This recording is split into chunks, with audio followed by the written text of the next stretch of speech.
Okay, it's the blue-white breakdown. Greg Pickel drinking, hopefully that is a non-alcoholic beverage. But if it isn't a non-alcoholic beverage, people, it's the holidays. Yes, it's in the morning. We're taping this on a Wednesday morning, 2 days before Christmas. I'm Bob Flounders.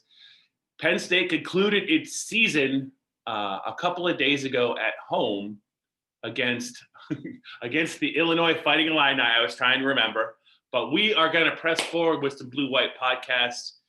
Greg, I hope you're doing well. And as always, even though Penn State necessarily isn't playing for a little while, that doesn't mean there isn't quite a bit of news to get to. Let's start, Greg, with the first in a series of player decisions about whether or not they will be back in 2021.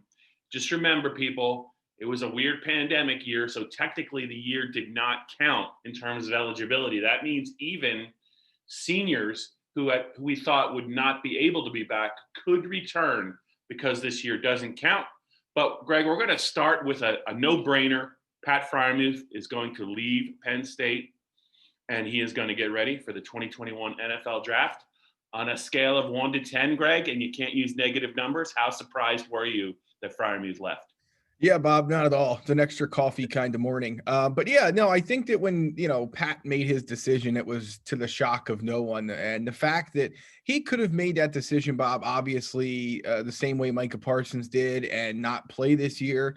Conversely, he could have even made this decision after the 2019 season and entered the 2020 NFL draft. So I thought it meant a lot to this team that he came back. He wins the Big Ten Tight End of the Year award despite missing. I think it ended up being 4 games. You can correct me if I'm wrong. But, I thought it said a lot about him, Bob, that even after he had the surgery, he could have went on and worked out somewhere else and recovered somewhere else. But there he was for every Penn State game he didn't play in on the sideline, talking to his teammates, talking to Sean Clifford, sharing the input that he saw. Yeah. I thought that said a lot about Pat. He's always been a very insightful guy, even dating back to his recruiting process, a very mature guy. And Penn State fans and Penn State, the team, are going to miss him, but they have a lot of talent behind him. I think that's important to note. And we saw that with Brenton Strange and Theo Johnson after Pat Freimuth was hurt. So no surprise at all. I guess the biggest surprise is we taped this about 10 a.m. on Wednesday, the 23rd, is that we haven't heard from anybody else yet. I think we expected to hear from some guys. I probably just jinxed it, and they'll all come out between the time that we post this podcast and the time we finish recording it. But yeah, I mean, I thought we'd hear some more at this point. The only other guy we've heard from is Shane Simmons, who said he's not going to use the extra year of eligibility after finishing his career in pretty strong style compared to how it kind of went over the last few years. He fought a lot of injuries. He's going to move on to the business world, and that's all we've heard so far. So, I'm sure there'll be more to come. Maybe these guys just wanted to enjoy the holiday week with their family. Maybe they are waiting for, in the case of some of these juniors, NFL Draft Advisory Board feedback. So we'll see, but it's not the only bit of news, Bob, that we're going to hear from this team in terms of not only the NFL draft and guys returning, but also the portal as well. It's going to be an interesting few weeks. Yes, and in case Penn State fans forgot, and they don't really get to see maybe all the stuff we get to see on the sidelines, some of them probably don't check Joe Hermick's photo galleries on PennLive, and shame on them if they don't. But Joe has a number of pictures of Pat with his right arm in a sling.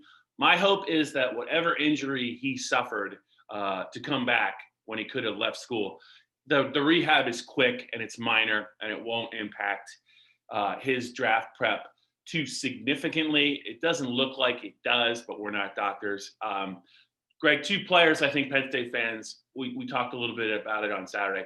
I think the 2 biggest names, I think, for Penn State fans as far as will they be back or will they go, defensive end Jason Awe, I always get it wrong, redshirt sophomore, first team All Big Ten pick as a defensive end, and a third team All Big Ten choice that has a lot of Penn State fans and himself rankled, Jahan Dotson, the spectacular wideout return man, who you probably could say was maybe a top 2 or top 3 receiver in the Big Ten.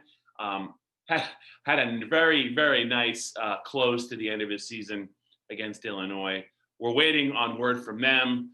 We talked about it after the game Saturday night, Greg. Have you changed your stance on either one of those 2? Do you expect either one of those two to be back, or do you think there's one that has a better chance of coming back than another?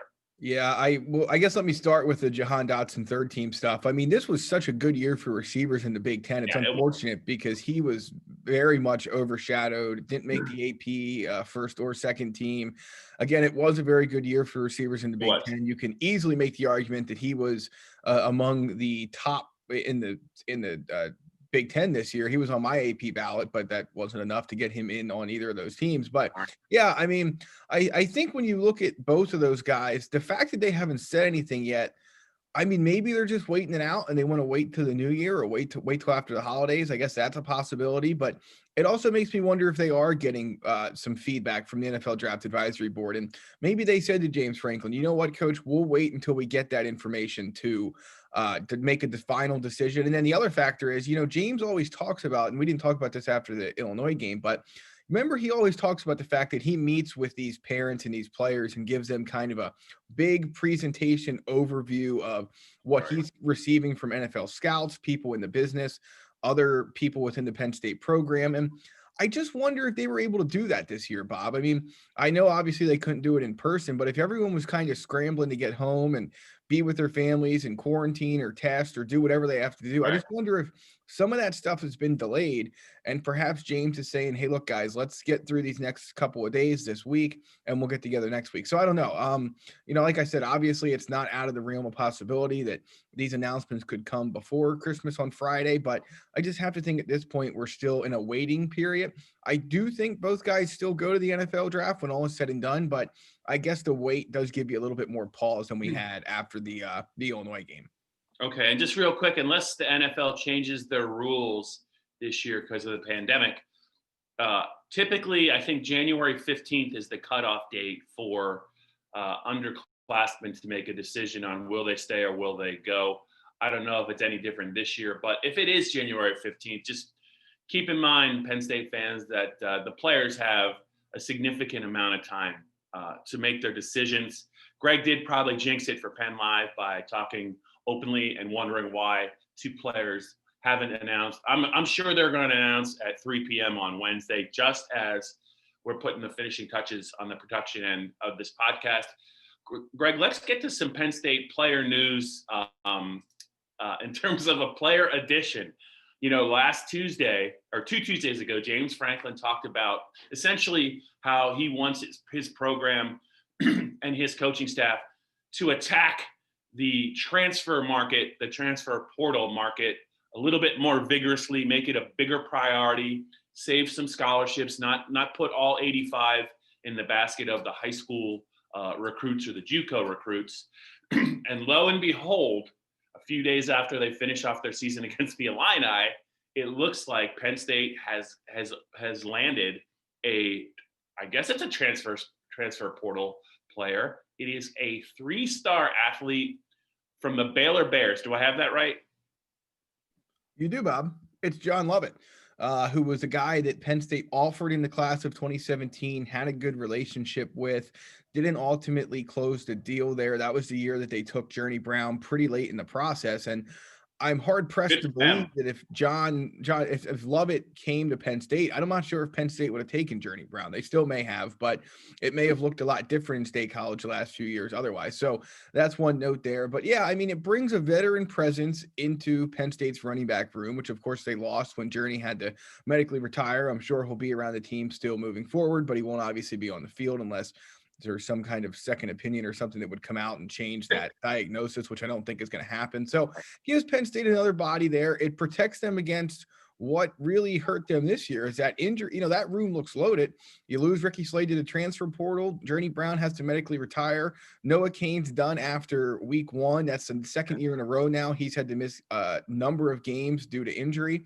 So I think you have to start wondering if he's a guy who's going to complete a full season at Penn State, or if this is going to be an unfortunate thing that pops up for him every year because he's tremendous when he's on the field. So I think it protects against that. It doesn't take a scholarship away from your class of 2022 because he's only going to be on campus for a year. So I think there's a lot of things that make sense about this. Maybe they can get him in the passing game some. He did a lot of different things for Baylor before this year when For whatever reason, he was kind of phased out down the stretch in that offense, considering Baylor basically fired all of its coaching staff. I think you can wonder why maybe that was a mistake to get rid of, to phase out a guy who was their leading rusher the couple years before. So, yeah, I think it's a good get for Penn State. Again, to get a veteran in that room and kind of be able to, not that those guys all showed the ropes, but, Devin Ford missed some time this year too for, a family, death in the family. And then we believe that he was banged up in the Rutgers game and that forced him to miss the end of the year. But yeah, I mean, I think it's a good move, and it's not the only transfer portal addition Penn State's going to make. They're going to look at really, I would think, every position. I know that James talked about defensive back. He talked about the lines. Obviously, I think end is a place they need to look. Anywhere on the offensive line. There's a kid, Eric Wilson, who our colleagues down at AL.com reported is talking to Penn State after not signing with Auburn. He's a transfer from Harvard. So he's been a year off the field now for a year, but was a very good player for them, made some of the watch list and all American teams, all conference teams and all that. So we'll keep an eye on him. LSU and Florida State also in play there, in addition to Auburn and Penn State. So names will keep popping up, Bob. That's the amazing thing about the portal. Every day when you watch on social media, there's 15, 20, 25 guys that are going into the portal. I don't know how they're all going to find homes. I don't know how they're all going to, find a scholarship that they may have left behind in another program, but it is what it is. Lovett will be immediately eligible because he's a grad transfer, but they're expecting to pass that. Everyone gets a one-time free transfer rule early next year. So everyone in the portal is probably going to be eligible to play right away. So Penn State has a lot of work to do. Obviously, everyone wants to talk about, are they going to find a quarterback? Are they going to look for a quarterback? And yeah, I think they'll evaluate all those guys. I think they'll evaluate every position. The only one that doesn't make a ton of sense to look at, I think, is tight end, because they're pretty well stocked there. But if there's somebody that you recruited as an underclassman and comes in and adds depth to that room, that's even a possibility. So I think we'll see not only more additions for Penn State, but Bob, as well as I do, at some point here, we are going to see some guys leave through the portal as well. Absolutely. Let's get to some quick hitters. Greg, is there a chance that Penn State safeties coach Tim Banks is under legit consideration for the Michigan defensive coordinator job that I think Michigan just announced that their veteran DC who got paid a lot of money, Don Brown, is not going to be back in 2021. Obviously, Michigan the last couple of years defensively, just they haven't gotten the job done. They weren't very good, obviously, during the pandemic year. They weren't that great in 2019, I don't think, defensively either. There's been a couple of candidates mentioned, I think, in conjunction with that job. One name that keeps popping up is Tim Banks. Does that surprise you? Perhaps a little bit, Bob. I mean, it really, I think, depends on what Jim Harbaugh thinks his long-term outlook is there. I mean, Tim Banks obviously crushed the state of Michigan for Penn State in the class of 2021. They signed 4 guys out of there and were in the mix with a number of other guys. So, obviously he's called plays before. He was the co-defensive coordinator like he is at Penn State at Illinois. I don't recall if he had play calling duties there for the full time he was there or not, but he was Central Michigan's defensive coordinator. I mean, he's been in the profession long enough that he certainly has earned a full-time play calling job, but I think it's just a matter of what way does Harbaugh want to go. I don't think Tim Banks is necessarily a splash hire, but he could be a very good, solid hire for that Michigan program. And we've seen that Jim Harbaugh is not afraid to look at ex-Penn State assistant coaches, because let's not forget Josh Gaddis is still there calling plays. So I think he's probably a legitimate candidate. I don't know how far along Harbaugh is in that hunt, and we don't know what exactly he's looking for, but it seems to me that with his ties to the Midwest, his very good roots in the Detroit area, and the fact that he's called defenses before, I certainly think it's logical to call him a candidate. I mean, we've seen this play out on the Penn State side of things before, Bob, where you say guy A, B, and C are all logical candidates, and James Franklin tends to find guy Z and someone that we're not really thinking of. So Tim Banks has kind of become a dark horse candidate for that job, kind of the guy that once you get out of the big popular name guys and the a little bit more under the radar, he seems to be leading that group. So we'll see. I'm sure Harbaugh will want to get that done if he's going to get it done sooner rather than later. So I don't think we'll be waiting a long time to find out, but I think there's legitimacy to it. Will it ultimately equal Tim Banks leaving? I don't know. But as we talked about on the post-game show after the Illinois game, if there's going to be movement on Penn Yeah. State's coaching staff, it's probably going to be on that side of the ball. So I think that's worth keeping an eye on. Yeah. Also, one of the more underrated needs for Penn State in 2021, with or without Banks, is going to be safety because, I think Lamont Wade, I don't really know that he's going to be coming back. And Jaquan Brisker, man, the awards keep coming in for him. I think a lot of people are enamored with his size and his speed and his athleticism. I thought the second half of the season he really played well. I think I just saw somewhere that he was a first team Pro Football Focus All-American at the safety position. I think I have that right. I think he's a guy that's got a Senior Bowl invite coming up. I think if he goes to the combine and tests well, you'll see him be a pretty early pick in the 2021 NFL draft. But it begs the question, who will be playing safety for Penn State? Because they're going to need 2 or 3 of them in 2021. I'm sure Jonathan Sutherland, if he comes back, will be a candidate. But after that, you really don't know kind of what they're going to do. We'll see. But, there's a lot of needs, I think, on the Penn State team in 2021. It's great that they won 4 in a row, but they also lost 5 in a row to start the year. So clearly they are not a finished product. Greg, a question for you not related to Penn State. Will Dabo Swinney and Ryan Day be exchanging Christmas cards in advance of their college football semifinal? Yeah, the answer is a big NO there, Bob. When I saw what Dabo did, putting Ohio State at 11 in his coach's poll ballot, and look, we don't know if Dabo has any control over that or not. Who knows? But obviously that made headlines this week. And I can just envision the handshake between him and Ryan Day at the end of that game being very similar to the Bill O'Brien, Tim Beckman exchange back in those times when Tim Beckman had his staff in State College trying to poach Penn State players after the NCAA sanction. So yeah, that's going to be a little cold, and whoever gets a lead in that game, it's going to be fascinating because if anyone gets a big, a 10, 14-point lead, they're going to absolutely try and hammer the other side. So that will certainly be interesting to see play out. But yeah, I don't think Christmas cards are in their future, Bob. Yeah, I would say this. You look at Dabo, and I think people outside of the South probably look at him as a country bumpkin. I don't think he is. I think he did that on purpose. I think he knows what he's doing. I think he's got a pretty good idea of what he sees from the Ohio State football team. And I think he deliberately wanted to get them riled up for a reason.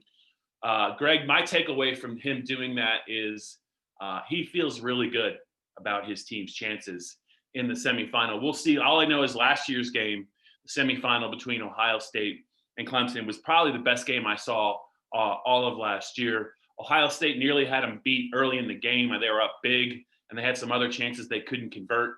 And then Clemson came back. Ohio State came back, and it took a great drive, I think, by Trevor Lawrence and the Tigers to win that game late. I think, you never know what's going to happen. If Trey Sermon is still cooking after what he did to the Northwestern defense, maybe the Buckeyes will make Clemson eat those words. But I don't think there was any mistake. I don't think Dabo. I think Dabo knew that was going to get out.